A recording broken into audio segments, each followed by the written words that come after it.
Hello friends, welcome to MCQ वाला। Friends, आज की सेशन में हम देखेंगे एडुटेरिया पब्लिकेशन में बीएसएससी के लिए सेट नंबर 7 को। इससे पहले मैंने इसमें 6 प्रैक्टिस सेट कंप्लीट करा रखा है। साथ ही साथ हमारा किरण पब्लिकेशन का वॉल्यूम 2 पूरा समाप्त हो चुका है। रुक्मणी पब्लिकेशन का वॉल्यूम 2 भी पूरा कंप्लीट हो चुका है और वॉल्यूम 2 में भी 8 प्रैक्टिस सेट हो चुका है। तो बीएसएससी के लिए आप लोगों के लिए बहुत सारा प्रैक्टिस सेट कंप्लीट हो चुका है। तो आप लोग जाके चैनल पे विजिट करेंगे, प्लेलिस्ट में जाएंगे, प्लेलिस्ट में सारा प्लेलिस्ट बना हुआ है, एकदम सीक्वेंस वाइज है सारा प्लेलिस्ट। आप प्लेलिस्ट में जाके सारी वीडियोज़ को अच्छे से देख लेंगे।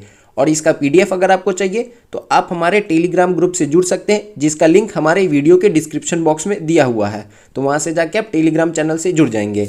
और अभी तक अगर आप हमारे यूट्यूब चैनल को सब्सक्राइब नहीं किए हैं तो प्लीज़ चैनल को सब्सक्राइब कर लीजिए, बेल आइकन को प्रेस कर लीजिए, ताकि कोई भी वीडियो अपलोड होगी तो उसकी नोटिफिकेशन आपको मिल जाएगी। तो चलिए शुरू करते हैं। और शुरू करने से पहले मेरा आपसे एक रिक्वेस्ट है कि प्लीज़ आप लोग क्या करिएगा, वीडियो को लाइक ज़रूर कर दीजिएगा। हम आपके लिए इतना करते हैं, आप हमारे लिए थोड़ा सा सपोर्ट जरूर दिखा सकते हैं। वीडियो को लाइक कर दीजिएगा, अपने दोस्तों में भी शेयर कर दीजिएगा। और आप लोग से एक और मैं आज रिक्वेस्ट करना चाहता हूं कि अगर आप हमें सपोर्ट करना चाहते हैं तो आप हमें फ़ोनपे कर सकते हैं। हमारा ये नंबर है 9135044624। अगर आप अपने मन से, अपनी इच्छा से 5 रुपये, 10 रुपये, 50 रुपये कुछ भी हमें कंट्रीब्यूट करना चाहते हैं हमारे सपोर्ट के लिए, तो प्लीज़ आप हमें इस पर फ़ोनपे, गूगल पे, पेटीएम कुछ भी कर सकते हैं। तो चलिए शुरू करते हैं आज की सेशन को। अपने अनुसार करना है, कोई दबाव नहीं है, कोई भी आपसे वो नहीं है। आप अपनी इच्छा से अनुसार जो भी करना चाहते हैं दान के तौर पे आप हमें डोनेट कर सकते हैं। तो चलिए शुरू करते हैं आज की सेशन को, सेट नंबर 7 को।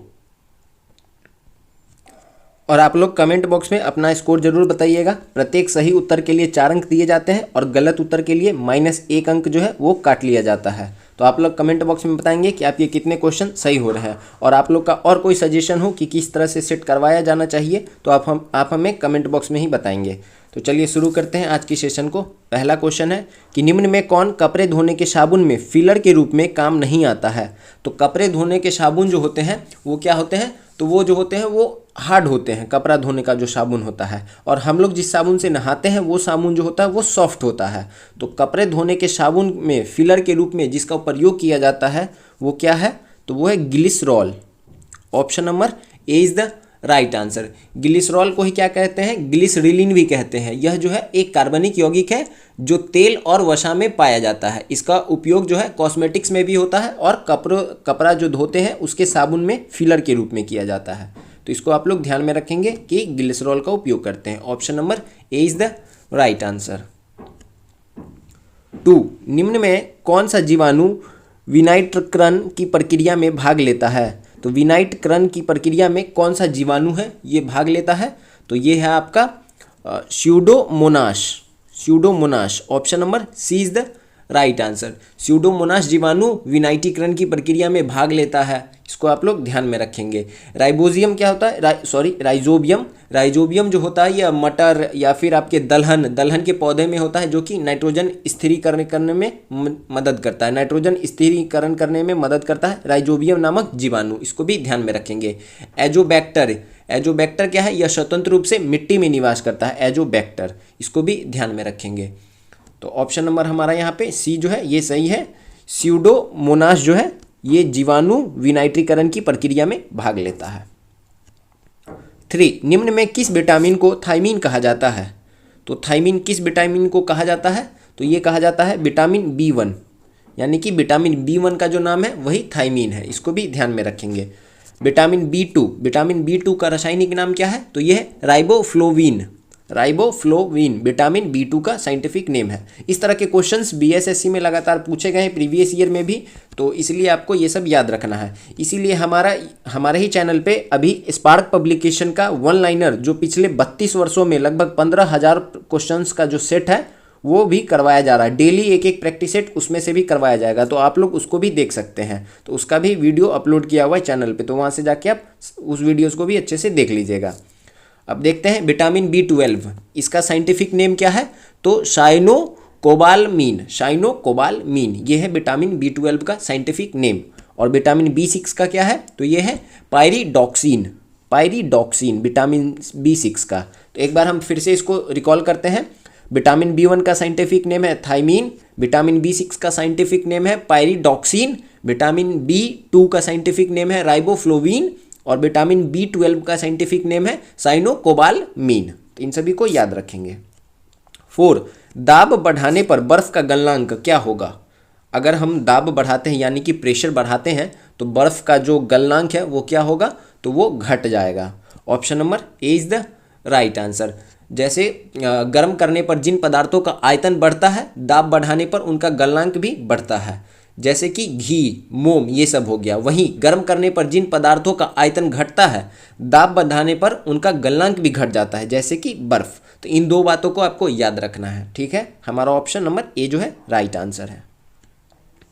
5, एफ्ला विष का उत्पादन होता है। तो एफ्ला विष का उत्पादन जो है ये कैसे होता है? तो ये कवक के द्वारा होता है। Option number A is the right answer. तो इसको आप लोग ध्यान में रखेंगे। कवक द्वारा एफ्ला विष का उत्पादन किया जाता है। एफ्लाटॉक्सिन एक प्रकार का कार्बनिक यौगिक है जो खाद्य विषाक्तता उत्पन्न करता है। कवकों के अध्ययन को क्या कहते हैं? तो माइकोलॉजी कहते हैं। इसको भी ध्यान में रखेंगे। और जो पेड़ पौधे होते हैं उसमें जो कोशिका भित्ति होती है वो किसकी बनी होती है? तो वो काइटिन की बनी होती है। इसको भी ध्यान में रखेंगे। 6, रासायनिक समीकरण किस नियम के अनुसार संतुलित होती है? तो रासायनिक समीकरण जो है ये किस नियम के अनुसार संतुलित होती है? तो ये द्रव्यमान संरक्षण नियम से। Option number C is the right answer. तो इसको ध्यान में रखेंगे। इसका एग्जाम्पल हम देख लेते हैं, जैसे कि कार्बन का द्रव्यमान संख्या कितना होता है? 12 होता है। ऑक्सीजन का कितना होता है? तो ऑक्सीजन को हम O2 लिखते हैं क्योंकि ये मुक्त अवस्था में पाया जाता है, तो इसलिए 2 ऑक्सीजन को एक साथ लिखते हैं। तो ये 32 ग्राम इसका होता है। एक का 16 तो 2 का 32।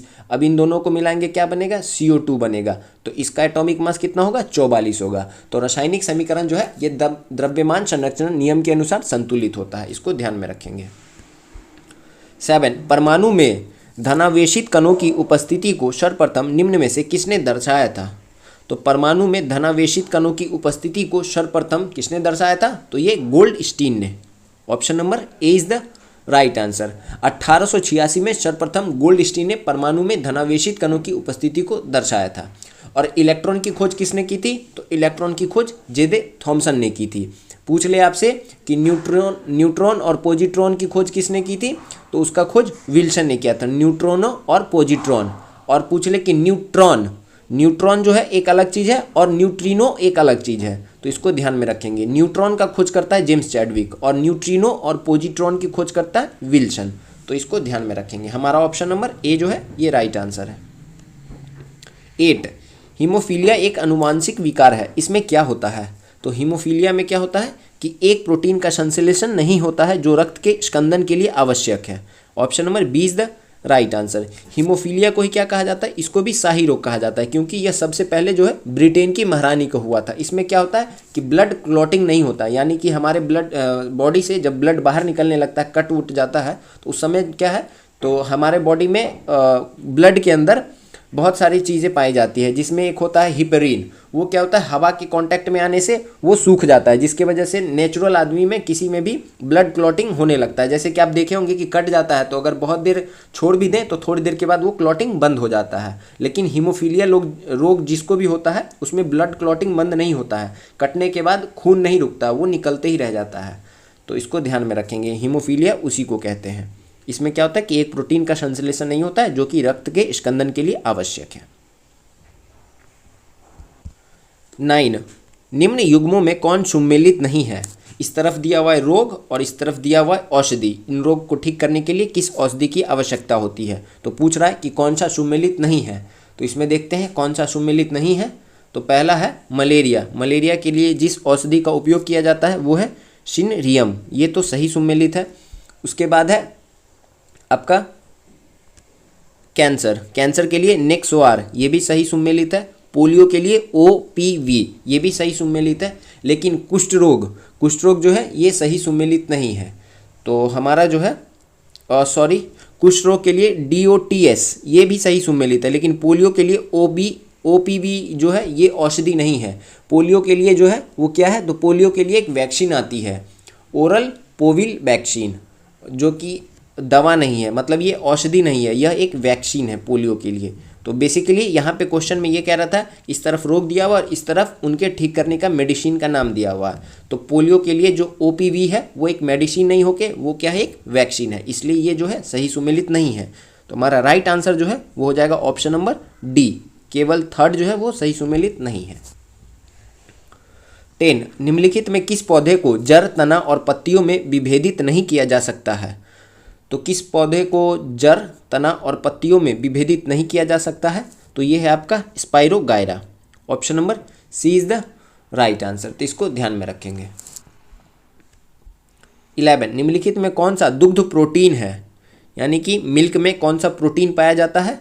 तो ये जो है केशिन प्रोटीन जो है ये मिल्क में पाया जाता है, इसको ध्यान में रखेंगे। Option number C is the right answer. Myosin protein ये कहाँ पे पाया जाता है? ये हमारी हड्डियों में पाया जाता है मायोसिन प्रोटीन। 12, एंटीबायोटिक्स के बारे में इनमें से कौन सा कथन सही नहीं है? तो एंटीबायोटिक्स के बारे में इसमें से कौन सा कथन जो है वो सत्य नहीं है? तो ये है आपका ऑप्शन नंबर डी, कि एंटीबायोटिक्स के दुष्प्रभाव में डिप्थीरिया, फाइलेरिया और चेचक शामिल होते हैं। ये जो है एंटीबायोटिक्स के बारे में सही नहीं है, तो इसको ध्यान में रखेंगे। Option number D is the right answer. Antibiotics जो होते हैं ये जीवाणु जनित रोगों के विरुद्ध प्रभावी होते हैं, विषाणु के भी जो रोग होते हैं उसके प्रति प्रभावी नहीं होते हैं, और जुकाम एवं फ्लू में भी प्रभावी नहीं होते एंटीबायोटिक्स। तो ये तीनों जो स्टेटमेंट था ये हमारा राइट था, लेकिन चौथा राइट नहीं था, इसलिए हमारा right answer option number D हो जाएगा। कुछ इंपॉर्टेंट फैक्ट्स मैं आपको बता दे रहा हूँ, जैसे कि जीवाणु जनित रोग क्या होते हैं। तो जीवाणु जनित रोग जो है वो जैसे कि हैजा हो गया, आपका टिटनेस हो गया, टाइफाइड हो गया, TB हो गया, प्लेग हो गया, निमोनिया हो गया, ये सब जीवाणु यानी कि बैक्टीरिया के द्वारा होता है। विषाणु जनित रोग यानी कि वायरस के द्वारा, एड्स, डेंगू, पोलियो, चेचक, खसरा, रेबीज, ये सब जो है ये विषाणु यानी कि वायरस के द्वारा उत्पन्न रोग है। और वो एक होता है प्रोटोजोआ जनित रोग, जैसे कि मलेरिया, पायरिया, पेचिस, कालाजार, ये जो है ये प्रोटोजोआ जनित रोग होते हैं। तो इन सभी को आपको याद रखना है। 13, यकृत में यूरिया का संश्लेषण होता है। तो यकृत में यूरिया का संश्लेषण जो है ये होता है ऑर्निथिन साइकिल के द्वारा। Option number D is the right answer. 14, इनमें कौन कार्बोहाइड्रेट मोनोसैकराइड है? तो इनमें से कौन सा कार्बोहाइड्रेट है जो कि मोनोसैकराइड है? तो ये हो जाएगा आपका ऑप्शन नंबर ए, ग्लूकोज और fructose. Option number A is the right answer. Carbohydrate जो है ये शरीर को इंस्टेंट एनर्जी प्रोवाइड करता है। इंस्टेंट एनर्जी, हमारे शरीर में एनर्जी तो कार्बोहाइड्रेट हो गया, फैट हो गया, इस फॉर्म में भी रिजर्व होता है, लेकिन इंस्टेंट एनर्जी जो है वो हम कार्बोहाइड्रेट से प्राप्त होती है। रिजर्व एनर्जी हम किसको कहते हैं? तो हम फैट को कहते हैं। जैसे हमें मतलब भूख लगा है, हम बहुत देर से खाना नहीं खा रहे हैं, लेकिन हमारा शरीर फिर भी कंट्रोल में होता है, तो शरीर को जो एनर्जी है वो किससे मिलता है? वो फैट से मिलता है उस समय जब हम खाना वाना नहीं खा रहे होते हैं। तो इसको आप लोग ध्यान में रखेंगे।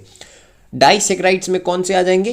तो डाइसेक्राइड्स के अंदर आ जाएगा आपका माल्टोज, सुक्रोज और लैक्टोज, ये जो है ये डाइसेक्राइड है। उसके बाद एक होता है पॉलीसेक्राइड्स। पॉलीसेक्राइड्स में कौन आ जाएगा? तो स्टार्च, ग्लाइकोजेन और सेल्यूलोज, ये पॉलीसेक्राइड्स में आ जाएगा। तो हमारा राइट आंसर है मोनोसेक्राइड्स का ग्लूकोज और फ्रक्टोज। 15, यदि किसी गेंद को ऊर्ध्वाधर रूप से ऊपर फेंका जाए तो गुरुत्वीय त्वरण किस दिशा में आरोपित होता है? अगर किसी देश को हम वर्टिकली ऊपर फेंकें तो उसका जो गुरुत्वीय त्वरण है यानी ग्रेविटेशनल एक्सेलरेशन वो किस दिशा में आरोपित होगा? तो वो होगा गेंद की गति की विपरीत दिशा में। Option number A is the right answer. पृथ्वी प्रत्येक वस्तु को प्रत्येक वस्तु पर आकर्षण बल लगाती है जिसकी दिशा पृथ्वी की केंद्र की तरफ होती है। अतः किसी भी गेंद को ऊर्ध्वाधर रूप से ऊपर फेंका जाए तो गुरुत्वीय त्वरण गेंद की गति की विपरीत दिशा में लगेगा। तो इसको आप लोग ध्यान में रखेंगे। परिणाम स्वरूप महत्तम ऊंचाई पर वेग की मान जो होती है वो 0 होती है। 16, रासायनिक रूप से जल है। तो रासायनिक रूप से जल क्या है? तो एक ऑक्साइड है, एक ऑक्साइड है। Option number B is the right answer, H2O, ये एक ऑक्साइड है, इसको ध्यान में रखेंगे। 17, गति के दूसरे नियम के अनुसार किसी दिए हुए बल के लिए उत्पन्न त्वरण व्यतमानुपाती होता है। तो किसके प्रति व्यतमानुपाती होता है? तो ये द्रव्यमान। ऑप्शन नंबर जो डी है हमारा, वस्तु के द्रव्यमान के प्रति व्यतुमानुपाती होता है। ये हमारा राइट आंसर है। बल का फॉर्मूला क्या होता है? तो बल का फॉर्मूला होता है द्रव्यमान इंटू त्वरण, यानी कि फोर्स बराबर क्या होता है? Mass into acceleration. और हमें क्या दिया हुआ है? तो हमें यहाँ पे क्या निकालना है? तो त्वरण यानी कि एक्सेलरेशन बराबर फोर्स अपॉन मास हो जाएगा। तो ये जो मास है यही हमारा मतलब क्या पूछा? Inversely proportional. व्यतुमानुपाती का जो इंग्लिश वर्ड है वो है इन्वर्सली प्रोपोर्शनल। तो इसको ध्यान में रखेंगे। 18 अनुप्रस्थ तरंगे क्या है? तो अनुप्रस्थ तरंगे जो है ये क्या होती है? तो ये इन तरंगों में माध्यम के कण तरंगों के संरचन की दिशा में लंबवत दिशा में कंपन करते हैं। Option number A is the right answer. अनुप्रस्थ तरंग की विशेषताएं देख लेते हैं कि माध्यम के कण तरंग संरचना की दिशा में लंबवत कंपन करते हैं। यह श्रेष्ठ और गर्त यानी कि श्रृंग और गर्त के रूप में आगे बढ़ते हैं। इस तरंग के संरचन के लिए माध्यम में दृढ़ता का गुण होना चाहिए। यह तरंग ध्रुवित की जा सकती है। अब कुछ एग्जाम्पल्स हैं जैसे कि सितार की डोरी में कंपन, प्रकाश तरंग, ये सब जो है इसके कुछ एग्जाम्पल है अनुप्रस्थ तरंगे के। तो इनको ध्यान में रखेंगे। Option number A is the right answer. 19 वायु में सल्फर डाइऑक्साइड द्वारा प्रदूषण का सूचक है। तो सल्फर डाइऑक्साइड के द्वारा प्रदूषण का सूचक जो है ये क्या है? तो ये है lichen. Option number A is the right answer. Lichen जो होता है यह कवक और शैवाल का सहजीवी होता है जो कि वायु में सल्फर डाइऑक्साइड द्वारा प्रदूषण का सूचक होता है। तो इसको ध्यान में रखेंगे। रोसेला नामक लाइकेन से ही क्या होता है? लिटमस पेपर तैयार किया जाता है। ये भी ध्यान में रखना है, बहुत इंपॉर्टेंट फैक्ट है कि रोसेला नामक लाइकेन से लिटमस पेपर बनाया जाता है। 20 कटहल यानी कि जैक फ्रूट में खाने योग्य भाग है। तो जैक फ्रूट में खाने योग्य भाग जो होता है ये सहपत्र और परिदल पुंज होता है। Option number C is the right answer. 21 निम्नलिखित में कौन सा विद्युत चुंबकीय तरंगों का गुण नहीं है? तो विद्युत चुंबकीय तरंग का गुण कौन सा नहीं है? तो विद्युत चुंबकीय तरंग व्यतिकरण तथा विवर्तन नहीं दिखाती है। तो ये जो है इसका गुण नहीं है। तो हमारा जो ऑप्शन नंबर ए है यही राइट आंसर है। तो इसका गुण क्या हो जाएगा कि ये अनुप्रस्थ तरंगे होती हैं। चुंबकीय क्षेत्र एक दूसरे के लंबवत होता है और चुंबकीय तरंगों को आगे बढ़ने के लिए किसी माध्यम की आवश्यकता नहीं होती है। तो आप विद्युत चुंबकीय तरंग के बारे में इस बात को याद रखेंगे। 22 रसायन प्रयोगशाला में उपयोग में लाए जाने वाला लिटमस प्राप्त किया जाता है। तो रसायन प्रयोगशाला में उपयोग में लाने वाला जो लिटमस है ये किससे प्राप्त किया जाता है? तो अभी आपको मैंने बताया था कि रोसेला नामक लाइकेन से लिटमस पेपर बनाया जाता है। तो यहाँ पे राइट आंसर क्या हो जाएगा? लाइकेन। Option number B. 23 बाह्यकर्ण का कठोर लचीला भाग बना होता है। तो बाह्यकर्ण का कठोर लचीला भाग जो है ये किसका बना होता है? तो ये कार्टिलेज का बना होता है। Option number C is the right answer. तो इसको ध्यान में रखेंगे। अस्थि से अस्थि कैसे जुड़ती है? तो वो लिगामेंट से जुड़ती है। अस्थि से अस्थि और अस्थि से मांसपेशी ये कैसे जुड़ी होती है? तो ये कंडरा यानी कि टेंडम से जुड़ी होती है। इस बात को भी याद रखेंगे। 24 एक्वारेजिया में नाइट्रिक एसिड एवं हाइड्रोक्लोरिक एसिड निम्न में से किस अनुपात में उपस्थित रहते हैं? तो एक्वारेजिया में जो नाइट्रिक एसिड है और हाइड्रोक्लोरिक एसिड है इसका जो रेशियो होता है ये 1:3 का होता है। Option number A is the right answer. 25 60 वाट का एक रेडियो यदि 50 घंटा चला हो तो उसके द्वारा कितना विद्युत ऊर्जा का उपयोग किया गया हो? तो हम कैसे निकालते हैं विद्युत ऊर्जा? तो ये हम निकालते हैं शक्ति गुने समय, यानी कि विद्युत एनर्जी बराबर क्या होता है? Power into time. तो हमारे पास पावर दिया हुआ है 60 और टाइम दिया हुआ है 50, यानी कि 6 पंचे 30 और 00 ये हो गया आपका 3000 वाट घंटा। तो 3000 वाट घंटा को हम किलो वाट आवर में कैसे लिखेंगे? तो 3 किलो वाट आवर लिखेंगे। तो कितना हो जाएगा हमारा option? Option number A is the right answer. 26 ग्राम सभा की सदस्यता हेतु प्रत्येक ग्रामीण की आयु कम से कम कितनी होनी चाहिए? तो ग्राम सभा का चुनाव लड़ने के लिए प्रत्येक जो मतलब उम्मीदवार होते हैं उनकी आयु जो है वो मिनिमम 18 वर्ष होनी चाहिए। 18 वर्ष का कोई भी व्यक्ति जो है वो ग्राम सभा की सदस्यता हेतु एलिजिबल होता है। तो option number D is the right answer. 27 Bihar में प्रथम बार राष्ट्रपति शासन कब लागू किया गया था? तो बिहार में पहली बार जो राष्ट्रपति शासन है वो लागू किया गया था 1968 में। Option number B is the right answer. 29 जून 1968 से 26 फरवरी 1969 तक ये पहली बार राष्ट्रपति शासन लगाया गया था, और अंतिम बार राष्ट्रपति शासन जो है ये 2005 में लगा था। ये भी याद में रखेंगे कि पहली बार कब लगा था, 1968, और अंतिम बार 2005 में। 28 आपात उपबंध का संबंध संविधान के किस भाग से है, यानी कि इमरजेंसी की चर्चा जो है ये संविधान के किस भाग में की गई है, तो भाग 18 में की गई है। Option number D is the right answer, जो कि 352 से लेकर 360 तक चर्चा है आपात से संबंधित। और आपात का प्रावधान हमने कहाँ से लिया है, तो जर्मनी की संविधान से लिया है, इसको भी ध्यान में रखेंगे।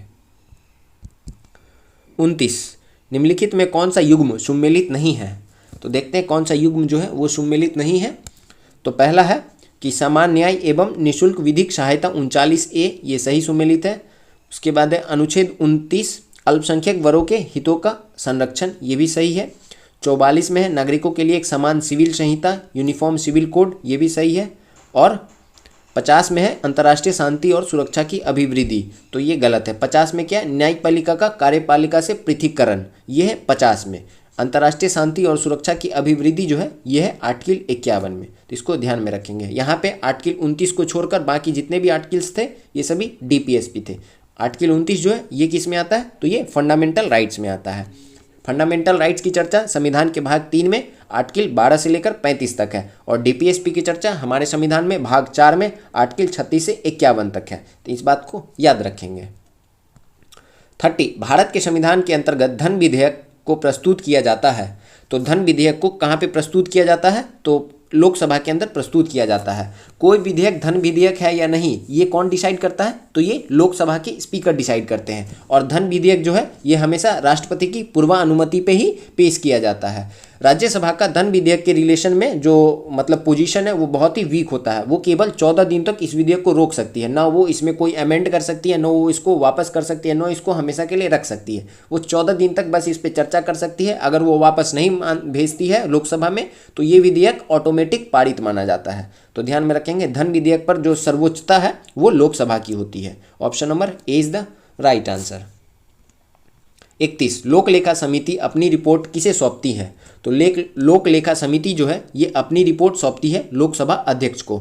Option number D is the right answer. लोक लेखा समिति में कुल कितने सदस्य होते हैं, तो इसमें कुल 22 सदस्य होते हैं, 15 लोकसभा से और 7 राज्यसभा से, तो इसको ध्यान में रखेंगे। और लोक लेखा समिति का जो अध्यक्ष होता है वो हमेशा विपक्षी दल का नेता होता है, यानी कि जो लोकसभा में एक अपोजिशन ऑफ लीडर जो होता है वही इसका अध्यक्ष होता है लोक लेखा समिति का, इसको भी ध्यान में रखेंगे।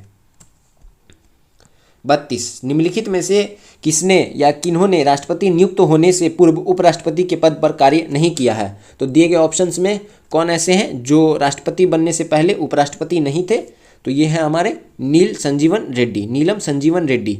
ये जो है ये राष्ट्रपति बनने से पहले उपराष्ट्रपति नहीं थे, इसको ध्यान में रखेंगे। बाकी सब जो है ये आर वेंकटरमन, भैर सिंह शेखावत और प्रणब मुखर्जी, ये सब जो है राष्ट्रपति नियुक्त होने से पहले उपराष्ट्रपति थे, तो इसको ध्यान में रखेंगे। अच्छा, भैरव सिंह शेखावत जो है ये उपराष्ट्रपति थे लेकिन राष्ट्रपति नहीं बन पाए थे।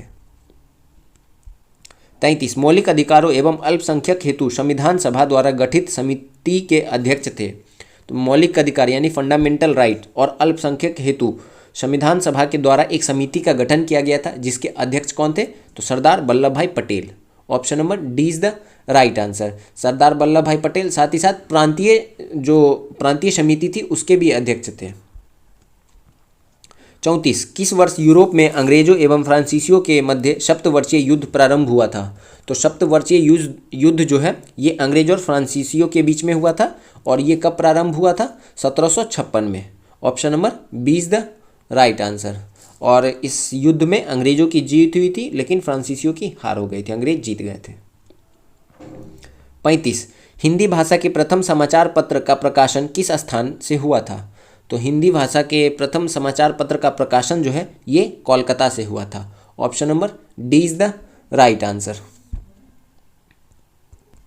36 निम्नलिखित में से किस संस्था का गठन दादा भाई नौरोजी ने नहीं किया था, तो दादा भाई नौरोजी ने किस संस्था का जो गठन है वो नहीं किया था, तो बॉम्बे प्रेसिडेंसी एसोसिएशन, इस संस्था के गठन में दादा भाई नौरोजी का योगदान नहीं था, तो इसको ध्यान में रखेंगे। बाकी लंदन इंडिया सोसाइटी की स्थापना 1835 में दादा भाई नौरोजी और WC बनर्जी के द्वारा लंदन में किया गया था। ईस्ट इंडिया एसोसिएशन, ये भी दादा भाई नौरोजी के द्वारा लंदन में इसकी स्थापना 1866 में की गई थी। और बॉम्बे एसोसिएशन, इसकी भी स्थापना दादा भाई नौरोजी के द्वारा बॉम्बे में 1852 में की गई थी।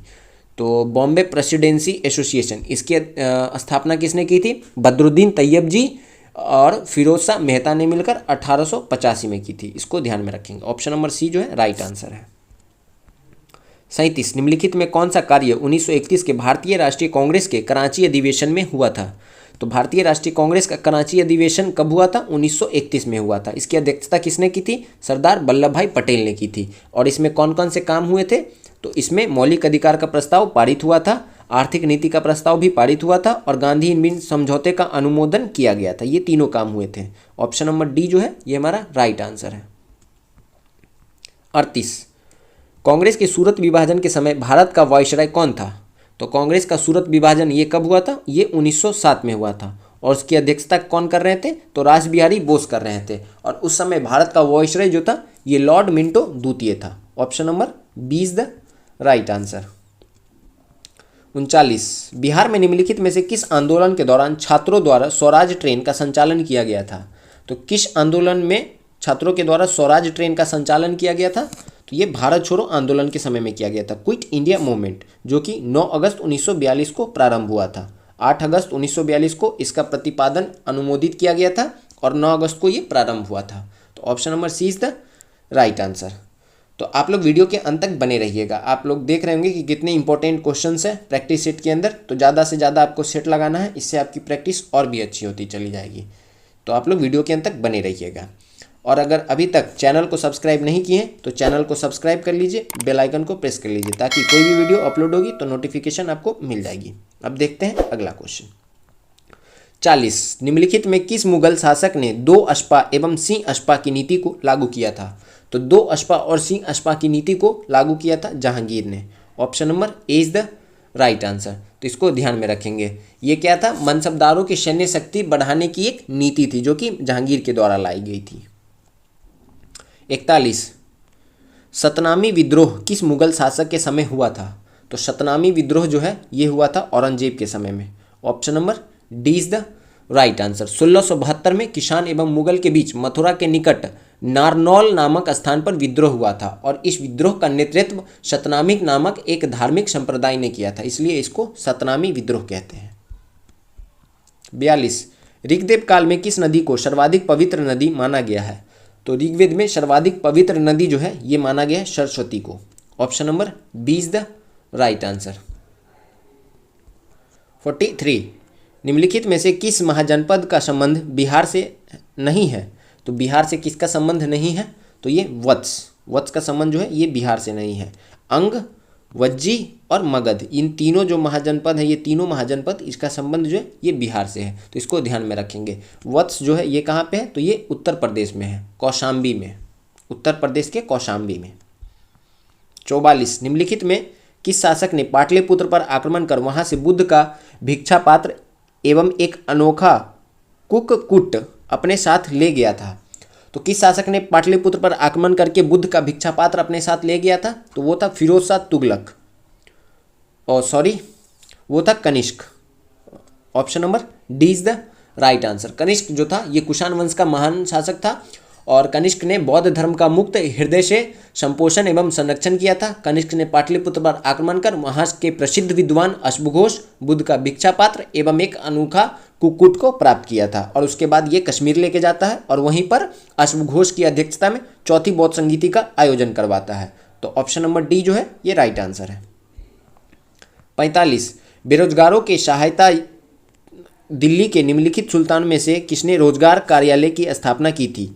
तो बेरोजगारों की सहायता के लिए दिल्ली के किस सुल्तान ने रोजगार कार्यालय की स्थापना की थी? तो ये हो जाएगा आपका Firoz Shah Tughlaq. Option number D is the right answer. 46, निम्नलिखित में से उत्तर दिशा की ओर के क्रम वाली पर्वत श्रेणी कौन सी है? तो उत्तर दिशा की ओर से क्रम वाली पर्वत श्रेणी जो है ये कौन सी हो जाएगी? तो देखते हैं। उत्तर से पूछ रहा है तो ये हो जाएगा पीर पंजाल, उसके बाद हो जाएगा लद्दाख, उसके बाद हो जाएगा जास्कर, उसके बाद हो जाएगा काराकोरम। तो option number D is the right answer. तो इसको ध्यान में रखेंगे। ये हमसे क्या पूछ रहा था कि उत्तर की ओर क्रम वाली, यानी कि दक्षिण से उत्तर की ओर। तो सबसे पहले क्या आता है, सबसे पहले ये आता है काराकोरम, उसके बाद आता है लद्दाख, उसके बाद आता है जास्कर, उसके बाद आता है पीर पंजाल। तो हमें पूछ रहा था कि नीचे से ऊपर, इसलिए पीर पंजाल पहले आएगा, उसके बाद लद्दाख आएगा, उसके बाद जास्कर आएगा, और उसके बाद हाँ लद्दाख आएगा, काराकोरम, जास्कर, लद्दाख और पीर पंजाल, ऐसे होगा। हाँ, उसके बाद आएगा आपका लद्दाख, जास्कर और Karakoram. Option number D is the right answer. 47, सूची 1 को सूची 2 से सुमेलित करना है। नदी और उनकी सहायक नदी। तो कृष्णा की सहायक है भीमा, ब्रह्मपुत्रा की सहायक है तिस्ता, गोदावरी की सहायक है इंद्रावती और यमुना की सहायक है चंबल। तो राइट आंसर हो जाएगा हमारा ऑप्शन नंबर ए। 48, कोरोमंडल तट का विस्तार है। तो कोरोमंडल तट का विस्तार जो है ये कहाँ से कहाँ तक है, तो कुमारी अंतरीप से कृष्णा नदी डेल्टा तक। Option number B is the right answer. तो इसको ध्यान में रखेंगे। 49, पीली क्रांति किस फसल के उत्पादन से संबंधित है। तो पीली क्रांति का संबंध जो है यह है तिलहन उत्पादन से। Option number A is the right answer. दुग्ध उत्पादन को श्वेत क्रांति कहते हैं, उसके बाद मत्स्य उत्पादन को नीली क्रांति कहते हैं, और फल, शहद और बागवानी के उत्पादन को स्वर्ण क्रांति कहते हैं। 50, निम्नलिखित में कौन सा युग्म सही सुमेलित है। तो इसमें कौन सा युग्म सही सुमेलित है, तो इस तरफ क्या दिया हुआ है, इस तरफ दिया हुआ है जनजाति और इनका निवास स्थल। तो इसमें सही सुमेलित जो है ये है ऑप्शन नंबर बी, मसाई जनजाति जो है ये पूर्वी अफ्रीका में पाई जाती है। इसको ध्यान में रखेंगे। सेमांग जनजाति ये कहाँ पे पाई जाती है, तो ये कांगो में नहीं मलेशिया में पाई जाती है। बुद्धू जनजाति ये अरब मरुस्थलीय क्षेत्र में पाई जाती है। और उसके बाद है कुछ और है, जैसे पिग्मी ये कहाँ पे, ये कांगो बेसिन में पाई जाती है। बर्बर ये मोरक्को में पाई जाती है। और जुल्लू पाई जाती है दक्षिणी अफ्रीका में। 51, भारत में निम्नलिखित मुंह में कौन सी श्रेणी नवीनतम है। तो निम्नलिखित में कौन सी श्रेणी जो है ये नवीनतम है, तो ये है हिमालय श्रेणी। Option number C is the right answer. Aravalli जो है ये सबसे प्राचीनतम है। 52, एक चंद्र दिवस की अवधि होती है। तो एक चंद्र दिवस की अवधि जो होती है ये 24 घंटे 52 minute. Option number A is the right answer. चंद्रमा को पृथ्वी की एक परिक्रिया पूरा करने में कितना दिन लगता है, 27 दिन 8 घंटा लगता है। एक कैलेंडर में एक साधारण वर्ष में 12 चंद्र माह होते हैं। चंद्र दिवस और सौर दिवस की तुलना में 50 मिनट जो है वो अधिक होता है। चंद्र दिवस जो है ये सौर दिवस की तुलना में 50 मिनट अधिक होता है। और चंद्रमा पृथ्वी की चारों ओर उसी दिशा में घूमता है। और चंद्र वर्ष लगभग 354 दिन लंबा होता है। तो इन सभी बातों को याद रखेंगे। 53, सौभाग्य योजना संबंधित है। तो सौभाग्य योजना जो है इसका संबंध किससे है, तो गरीबी रेखा के नीचे वाले परिवारों को मुफ्त बिजली के प्रावधान से। Option number C is the right answer. तो इसको ध्यान में रखेंगे। मुफ्त बिजली कनेक्शन से संबंधित है सौभाग्य योजना का। 54, अटल नव प्रवर्तन यानी कि अटल इनोवेशन मिशन किसके अधीन स्थापित किया गया है। तो अटल इनोवेशन मिशन जो है ये नीति आयोग के अधीन स्थापित किया गया है। Option number C is the right answer. और नीति आयोग की स्थापना कब हुई थी, 1 जनवरी 2015 को योजना आयोग के स्थान पर नीति आयोग की स्थापना हुई थी। और इसके अध्यक्ष जो होते हैं वो हमारे देश के प्रधानमंत्री होते हैं। 55, निम्नलिखित सूचकांकों में कौन सा मानव विकास सूचकांक की गणना में सम्मिलित नहीं किया जाता है। तो ह्यूमन डेवलपमेंट इंडेक्स की गणना में कौन शामिल नहीं किया जाता है, तो ये सामाजिक असमानता को शामिल नहीं किया जाता है। जीवन प्रत्याशा, प्रति व्यक्ति आय और शिक्षा, इन तीनों को शामिल किया जाता है ह्यूमन डेवलपमेंट इंडेक्स को बनाने में। तो इसको ध्यान में रखेंगे। ऑप्शन नंबर डी जो हमारा राइट आंसर है कि सामाजिक असमानता को शामिल नहीं करते हैं। 56, भारत में सेवा कर किसकी सिफारिशों से लागू हुआ। तो भारत के अंदर सेवा कर जो है ये लागू हुआ था किसकी सिफारिश से, तो राजा जे चलैया समिति की सिफारिश पे लागू हुआ था सेवा कर। Option number B is the right answer. 57, Bharat में नाबार्ड बैंक पुनर्वित्त उपलब्ध नहीं कराता। तो नाबार्ड बैंक जो है ये निर्यात आयात बैंकों को ऋण उपलब्ध नहीं करवाता है। Option number C is the right answer. और नाबार्ड बैंक की स्थापना कब हुई थी, 1982 में हुई थी। ये भी ध्यान में रखेंगे। 58, सबसे अधिक स्थित पारिस्थितिकी तंत्र कौन सा है। तो सबसे अधिक स्थिर पारिस्थितिकी तंत्र जो है ये क्या है, तो ये है महासागर। Option number A is the right answer. 59, इनमें कौन खाद्य श्रृंखला का निर्माण करता है? तो खाद्य श्रृंखला का निर्माण जो है ये करता है घास, घास को खाएगा बकरी और बकरी को खाएगा आदमी। Option number B is the right answer. 60, राज्य और राष्ट्रीय उद्यान इनको सुमेलित करना है। तो उत्तराखंड में कौन सा है, तो यह है राजाजी राष्ट्रीय उद्यान। असम में क्या है, मानस। ओडिशा में क्या है, सिमिलीपाल। और कर्नाटक में बांदीपुर। तो ऑप्शन नंबर कौन सा हमारा राइट है, ऑप्शन नंबर बी जो है ये राइट है। 61, बोकारो स्टील प्लांट की स्थापना किस वर्ष की गई थी? तो बोकारो स्टील प्लांट की स्थापना जो है ये किस वर्ष की गई थी, 1964 में। किसके सहयोग से, रसिया के सहयोग से। Option number B is the right answer. 62, किस देश की संसद का नाम फेडरल असेंबली है? तो फेडरल असेंबली जो है ये तुर्की की संसद का नाम है। Option number A is the right answer. तो इसको आप लोग ध्यान में रखेंगे। मिस्र की संसद का नाम क्या है, पीपुल्स असेंबली। फ्रांस की संसद का नाम है नेशनल असेंबली और तुर्की की संसद का नाम है फेडरल असेंबली। 63, लाली वन्य जीव अभयारण्य किस राज्य में स्थित है? तो लाली वन्य जीव अभयारण्य जो है ये स्थित है अरुणाचल प्रदेश में। Option number A is the right answer. 64, वन्य जीव सप्ताह मनाया जाता है। तो वन्य जीव सप्ताह जो है ये मनाया जाता है अक्टूबर के पहले सप्ताह में। Option number A is the right answer. ये जो है वन्य जीव को संरक्षित रखने के जागरूकता हेतु मनाया जाता है वन्य जीव सप्ताह। 65, किस राज्य सरकार द्वारा हमर बेटी हमर मान योजना की शुरुआत की गई है? तो हमर बेटी हमर मान योजना की शुरुआत जो है ये किया गया है छत्तीसगढ़ राज्य के द्वारा। Option number A is the right answer. 66, smoke and ashes पुस्तक के लेखक कौन है? तो स्मोक एंड एसेस पुस्तक के लेखक हैं Amitabh Ghosh. Option number C is the right answer. 67, CORPAT 2023 सैन्य अभ्यास का आयोजन भारत तथा किन देश के मध्य हुआ है? तो कॉरपैट जो है ये भारत और थाईलैंड के बीच में नौसैनिक युद्ध अभ्यास है। तो ऑप्शन नंबर बी जो है ये राइट आंसर है। कॉरपैट एक नौसैनिक युद्ध अभ्यास है, भारत और थाईलैंड के बीच में आयोजित किया जाता है। 68, वैश्विक शांति सूचकांक 2022 में भारत का स्थान क्या है? तो वैश्विक शांति सूचकांक 2022 में भारत का स्थान जो है वो 135वां है। Option number C is the right answer. पहले स्थान पर आइसलैंड था और अंतिम स्थान पर अफगानिस्तान। 69, 22वें विधि आयोग का अध्यक्ष किसे नियुक्त किया गया है? तो 22वें विधि आयोग का जो अध्यक्ष है ये नियुक्त किया गया है ऋतुराज अवस्थी को।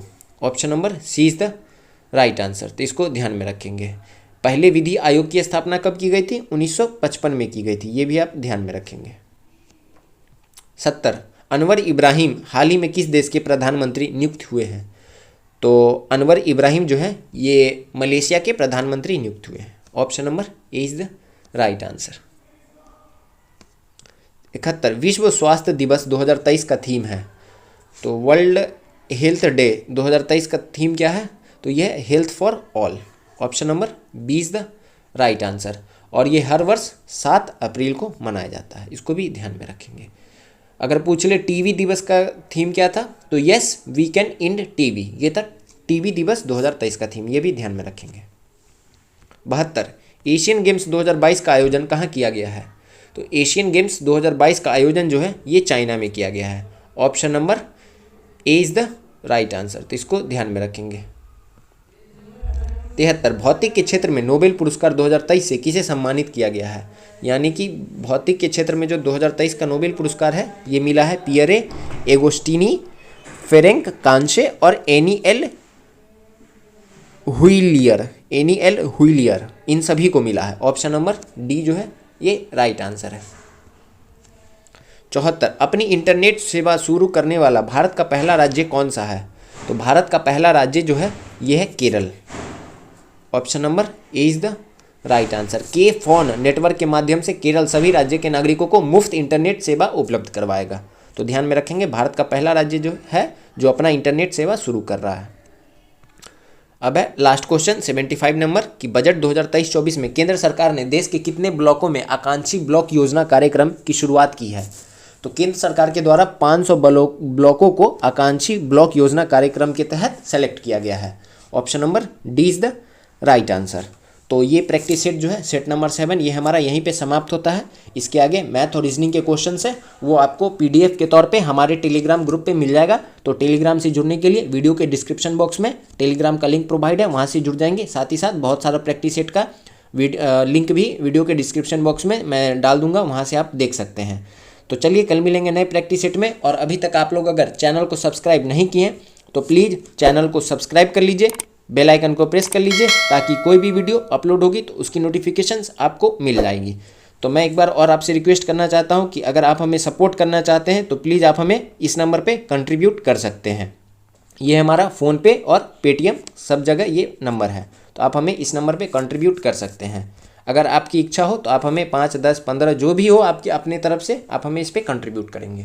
तो चलिए कल मिलेंगे नए प्रैक्टिस सेट में, सेट नंबर 8 में। तब तक के लिए थैंक यू, जय हिंद।